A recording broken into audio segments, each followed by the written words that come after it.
Oh, hi everyone.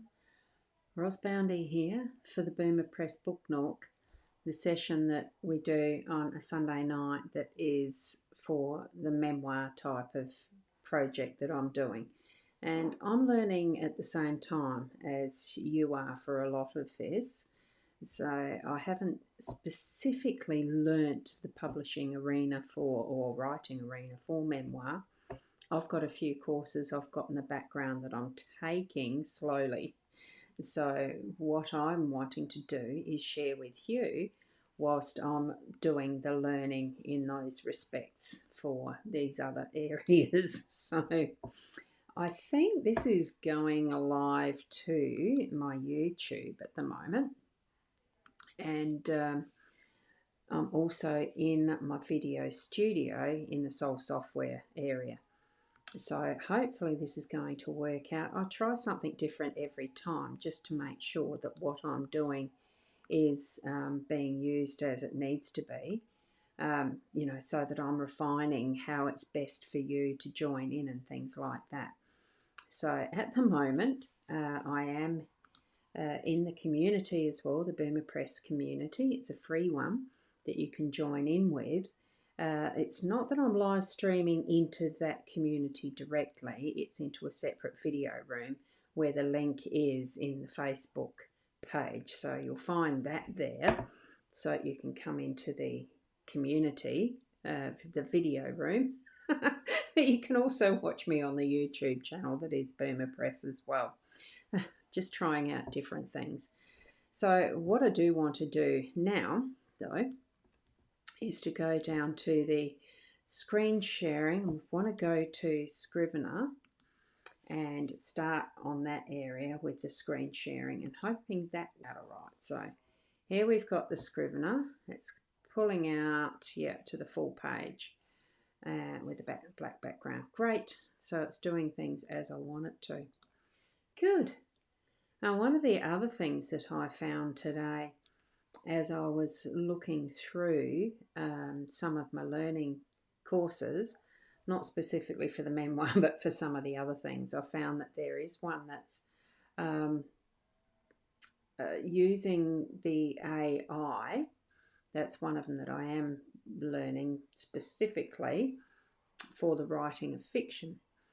So it can help as well with that area of research and that could be useful for memoir. So I thought that's what I might go through tonight, because one of them that I'm really enjoying using or discovering about is the artificial intelligence. I don't know if it's one of the wrappers or whether it's specifically one of its own. I think it's one of the wrappers called Perplexity. So I'm wanting to show you that, how I might use that here in the Perplexity, in the Scrivener. There's so many different words. So I'm just popping up the Perplexity so you can see that here. Most of the chat GPTs and those sorts of things, they'll come with what is the area. This is Perplexity, right? So they'll come with the area that you are typing in, and you're actually going to be doing. This one here is the search and asking a question. This one here is the thinking deep research. So this is research anything. And this one here is create. And it can do the pictures and stuff like that. But this one, I think the create is for the paid one. I do have the paid Perplexity. As you can see down here, I've got the pro account, so I do pay for this one. And I thought, well, if I'm paying for it, I've got to start using it, because I do have the paid ChatGPT as well. And I thought, well, to balance them out, just to see what difference they are until I really decide what area I'm wanting to use them in. And this is probably the best to do research of anything, okay? So, and I don't know if I can share each of these windows. I think how I've got this set up is just to share one window at a time. And so from here, I'd have to bounce across to the Scrivener. So here we have, as last week we would have gone through, there's the different parts, the early years, the adult years, and the twilight years. Then within the early years, we've got the earlier childhood. Then there's the school years. Then there's going to be some others in chapters there. Because in the part 2, I've got chapter 3 is moving through that adult part slowly. So that's the early adult section, and then it's prime years and chapter 5 in that 3, the twilight years. Here it's just called maturity, right? So I've just done each of those to going and show you, and I haven't been able to do more myself on this at the moment. But what I wanted to do was show you more this research. See down the bottom there, this can be the area that you look up things that you're not quite aware of at the time, as you're living through things, or it's just might have slipped your memory, not quite coming forward to you in the mind at the time that you're writing something like, playing at the end of the driveway. I would have been 1963 or 4, right? So I was 4. Swimming lessons at Port Rickaby, I was 6 then. So what other things that were happening in those stages of history, that history, to give a bit of background history here. So I thought I'd use that as the basis of trying out some sample research using this Perplexity. Okay, so here we are with Perplexity. I've got it set on the let's just ask anything, and I'll copy that prompt so that we can do it as a research and get a bit deeper dive maybe, just to see the difference between each of these particular ways of asking the question. So I just want to know, I'm writing a memoir that is based from my own life memories. I was born in 1959 in South Australia. I'll be specific. Whoops, South. South Australia. And would like to know some of the historical details of the times. More focus on an area named York Peninsula and what was occurring. Oh, is that how you spell occurring? I actually don't know. I suppose it doesn't matter. I think the AI doesn't mind what was occurring in a small farming community that Minlaton was the central town. Right, so I'm just going to copy that, and what I'll do here is send that off to ask anything. That's the area we're in at the moment.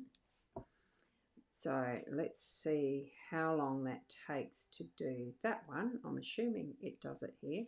Or did I need to do the new thread? No, do you know, I don't know. Let's go there, do that, copy it into there, ask anything. I think I had to do it that way. So it's just mentioned there that it had researching there. So I'm not quite sure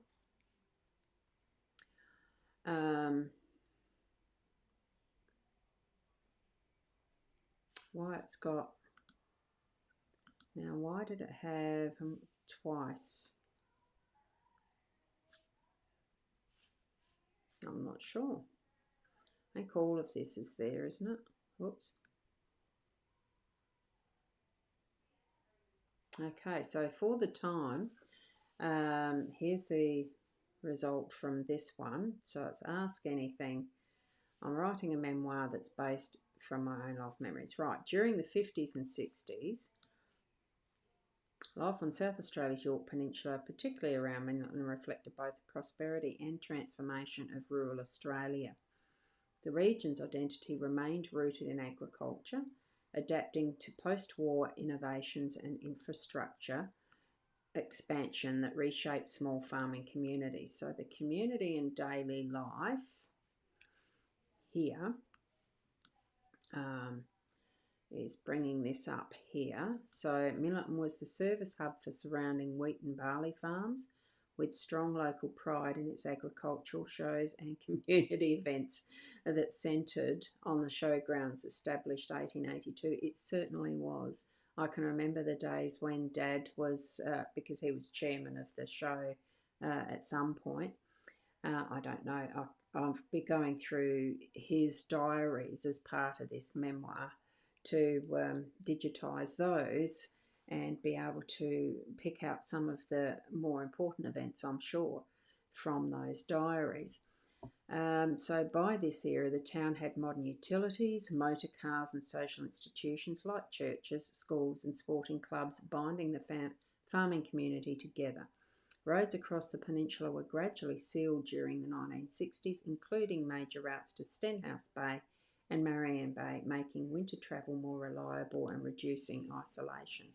And where you see these footnote numbers, I mean, these are the reference numbers, so you can actually get the sources here.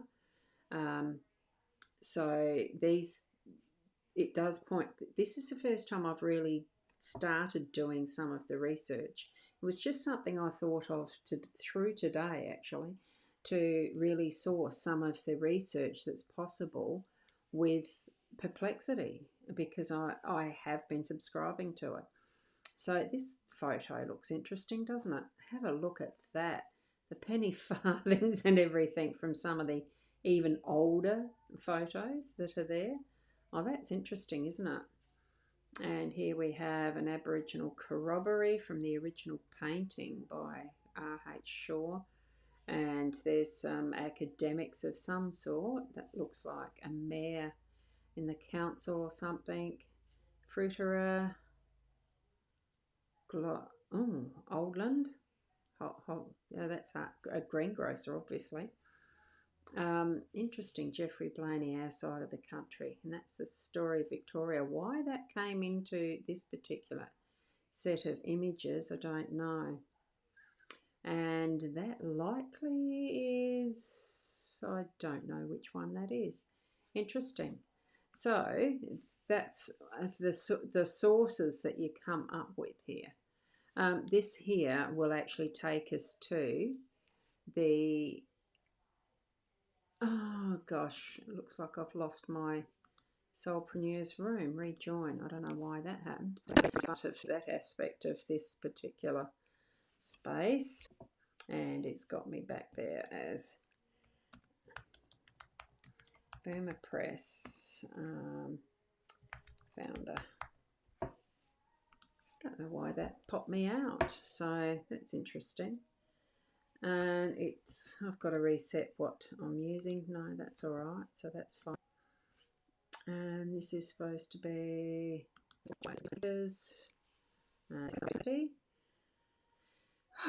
dearie me, dearie me. Right, so we're back here. Yeah, it's the pressing buttons stuff. I have things that happen with that, don't I? And it'll be, right, so I clicked on this one, the little 2 that you can see here, and that's supposed to take us to what the reference is online. That's what it was doing here. I don't know why, somehow I'd gotten out of what our, yep, I'm just flicking between buttons. So this is the part that is the source for that particular reference that we're getting. as the Perplexity down here, Stenhouse Bay, Marion Bay, around the 1882. I mean, what's this one here that we've got? What's that going to take us to? Let's have a look. I'm just going to go back to these. And that is the Millerton Showground Complex. South Australian Heritage Council, this is the particular items that's being referenced there. So that obviously will have brought up when the show at Millerton was instigated. Here we go. Pavilion Grandstand at Millerton between 1891 and 1928. So there we have the proof of being able to verify with the, oops, I'll just switch that around again. So there we are to be able to verify the details, and that's why these source references are here. And we can actually go to them. Where was the other way? Can't remember where that went. But what we're going to do is now, here we go for the Ask Anything. Let's go to a new thread and go to the research and paste in exactly that same comment, the prompt, and see whether it brings up something different, okay? Because it might do something even more detailed and we can find out a bit more. This is the first time I've done this, so be patient, thank you with me for trying it out this way. So it's just finishing up. It gives a bit of a progress of where we are, as you can see with that band of green going along the length of this. Research apparently takes a bit longer because it is referencing a bit more depth of what it's looking through. Okay, so here we go. Life in York Peninsula and Millerton in the 1950s. Historical context for a memoir. So inverted pyramid takeaways. Life in Millerton and its surrounding York Peninsula during the 50s was centred on farming, tight-knit community and local traditions, set against the background of post-war optimism, changing agricultural practices, and a still segregated yet evolving relationship between Narungga Aboriginal people and settlers. I am aware there is that type of a settlement that was used for segregation, like there is at Menangi, where I remember being brought up. I was born at Millerton, so I started being raised there, and then we moved to Menangi, where there was a Point Macleay at that point in time. So where this Narungga is referenced, the tribe, the peoples at Point Macleay, the Ngarrindjeri. So the Narungga are what was the closest where I was born type and first brought up. So Millerton was a hub for the surrounding farming population, a typical main town for small rural communities. It was known for barley and wheat, agricultural shows, sporting clubs, social organisations, and a rhythm of life shaped by both local events and national societal trends. Okay, so here we've got more of these references there as far as the source goes. Millerton itself, once known as Gum Flat for its natural red gums, grew in the 20th century from a small township servicing surrounding farmland into a recognised regional centre, because it is actually fairly central. So in the 50s, it had become the barley capital of the world. The showground complex with pavilions, grandstand and outbuildings was a social and agricultural nerve centre, hosting annual shows, field demonstrations, sporting clubs, guides, scouts. So there's more about the farming and work. Here we've got family, school, children, that type of thing. community and church organisations. So there was Methodist, Lutheran, Anglican, and I know there was a Baptist church as well. They are highly active. They definitely were at the time. My dad was a lay preacher in the Methodist church and had done that for 50 years. So he went through that transition from Methodist church to Uniting Church. And there's still our names on the Sunday school board in the old Coolerworty church. We've gone back and visited the stars for the attendance on the board. It's wonderful to see it. That's if it's still there now. I don't know what's happened to it in the last 5 years, but I think it was about 5 years ago we went to see that again. Choirs, seasonal events. So churches doubled as community gathering spaces, and faith was closely intertwined with social life, and it definitely was in those days as I was being brought up there. Now so I've got the dog under my feet. I just heard him. So social interaction was centred around the town annual show. There were town dances, sporting matches, notably football, cricket, local clubs and community halls. There definitely was. The football club, I'm pretty sure Dad played for Brentwood as the team member when they had a football club that would have been in that type of that whatever the league was called. So matches drew families together. There was always a lot of fun with that. Shopkeeper and service life. It's what I do remember. So here we are with a lot of information that we can reference as part of the history here. Now with this, at least what you can do with what's brought forward from Perplexity, it looks like I can just do a copy. So I've got that. Now we're going to go over to Scrivener, and this is what I really like with this type of thing. So I can actually add up the top here, add a document and Perplexity research. Okay, I'm just going to put that there, and I'll just do the paste there. Now with this, it's referencing all the numbers for the whole article. As we can see when we go back here, there we've got a 30 and a 31, and that would be all, these references. In the Perplexity itself, it hyperlinks them. In here, it doesn't. It's just text. Okay, and as you can see, it's got all of the markup, little doovers, the extra stuff that comes through from the Perplexity copy-paste programming type aspect. A lot of the AI put in markup stuff, markup symbols and things in it. It's for the formatting and things like that, and referencing the programs when they actually when the AI itself is moving through its research and stuff, doing its bit, it uses the hashtags and the asterisks as markers for what it needs to be doing.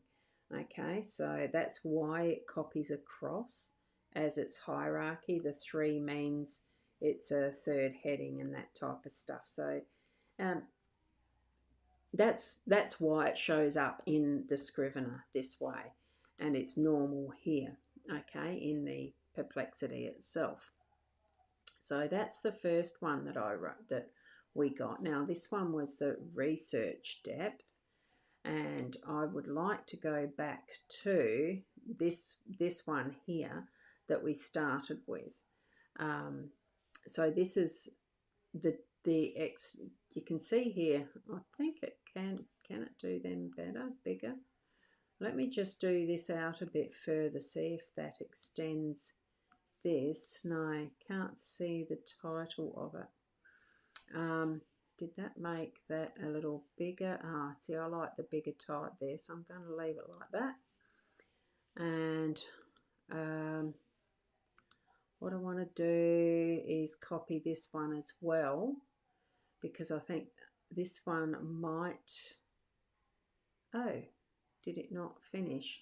This one doesn't have the thingy at the bottom. I might have stopped doing this one early, or this was just ask anything. So I'm just going to highlight that, copy, go to here. I'm going to put this one at the top, and I'm just going to do that. Using the Perplexity ask anything, and paste that. Now under here, I'm just going to, I'm not sure if I have shapes and that I can do here, so I'm just going to do a line right across the page so I know there's the split between this one. Right, using the same prompt to in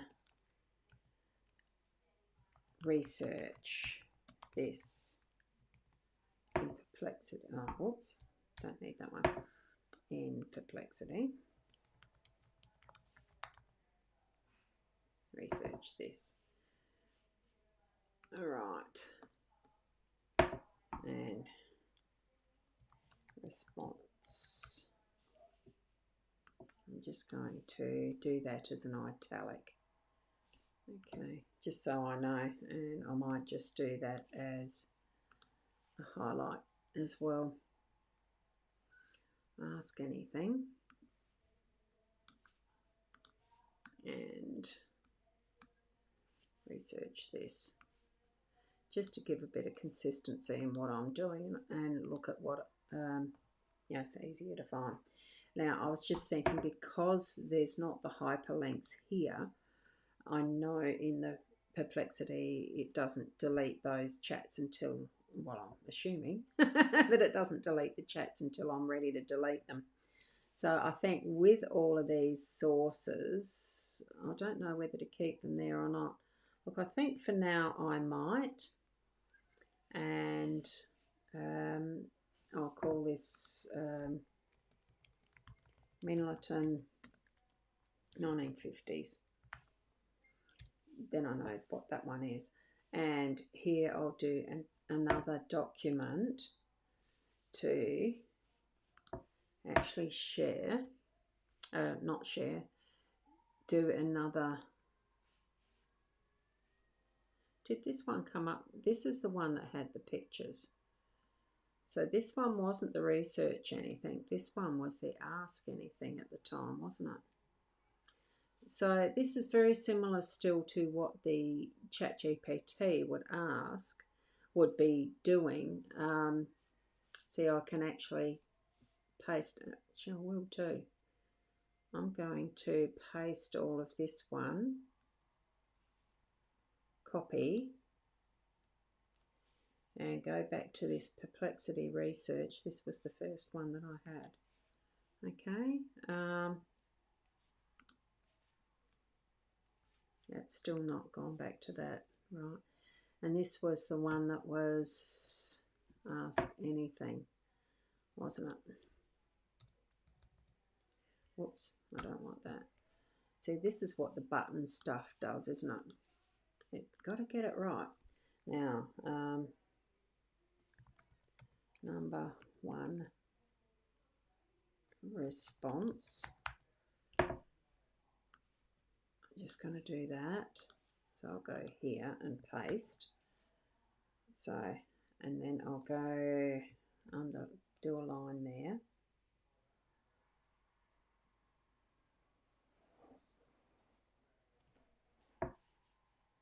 This one here was number 2, response.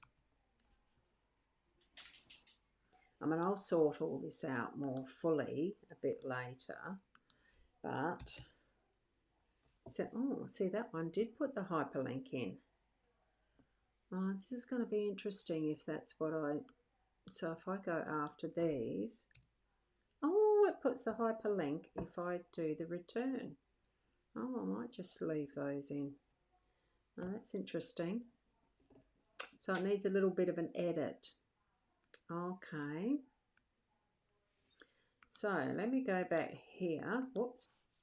Now, what we've done was copy-pasted this, copied this one, but we hadn't actually looked at these. So what happens if I do that? Key economic and farming changes. Wow, this is powerful stuff, isn't it? So it's even going further, and look at the change in the pictures. Look at that. You see this one here with the sailing ships. My grandfather used to work at Port Minlacowie, where they would do the huge haystacks, huge grain stacks in hand-sewn bags. Absolutely amazing. Really interesting stuff. Oh, so there we go. So I can do that, copy that, paste here, and then I can click on this one. How did bulk grain handling change York Peninsula agriculture? Wow. This is actually very impressive. So you can do this type of research for your memoir if there's some small details that you just don't remember about the times, or any detail actually. Wow, that's interesting. So there's that one. I'm going to copy that one and put that there. Now I'm going to effects of bulk handling on local farm incomes and prices. Now I probably don't need to go into all of these. Perplexity is suggesting these extra topics on local farming. I'm going to do that one because our farm, Dad and Mum and Grandpa and the uncles all did this type of farming. It's very interesting to have this type of a background when writing my own memoir. Whether I'm just going to do it more as a history of the times of when I lived, or whether it's going to be a part of my own story of, you can write more than one memoir about the different aspects of your own life too. Wow, this is interesting. Okay, so since we're where we are at the moment, I'm just going to save this because, does it say? I actually think Scrivener saves automatically. You can tell from here in the library that this has got all of the chats we've just had. And here I've obviously done some. I'm an indie author. I'm going to start writing a new subgenre, cozy fantasy. So there you go. I've already done that as one of my subjects. So I've had a bit of a look around at Perplexity, and I've done one on the Kensington mango, where it was grown, where it's sourced from for the Woolworths, and that was the latest one that I did. Does it give a date or a time? No, it doesn't. No, it doesn't. So, that's all right. So I'm not sure what happens with that. And I don't even know for sure what that. Oh, it's just going back to your history of sorts, isn't it? So with this one isn't the one with the pictures. Which was the one with the pictures? That one? No.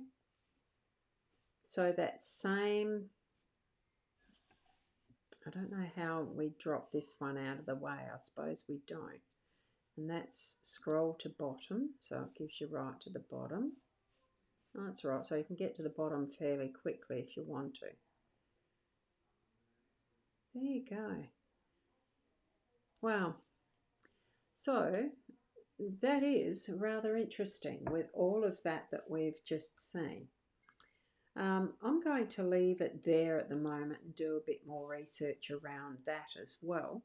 Very interesting to have shared that one as a bit of a looky see for what things we can use that are going to be part of our writing, our memoir writing, and the rest. So, thank you for following along for that length of time. For those who are re- who are watching this as the replay, I'm I'm going to be uploading it from the YouTube because I didn't record it in the video studio this time, which I probably did need to and didn't. So that's just unfortunate. So look for the replay or the recording of it in our Boomer Press community in the section that is the live streams and video. That's where I'm posting these. Okay, so thank you for watching tonight. Well, when you do get to it, thank you for joining in the community as well. And we'll see you next Sunday.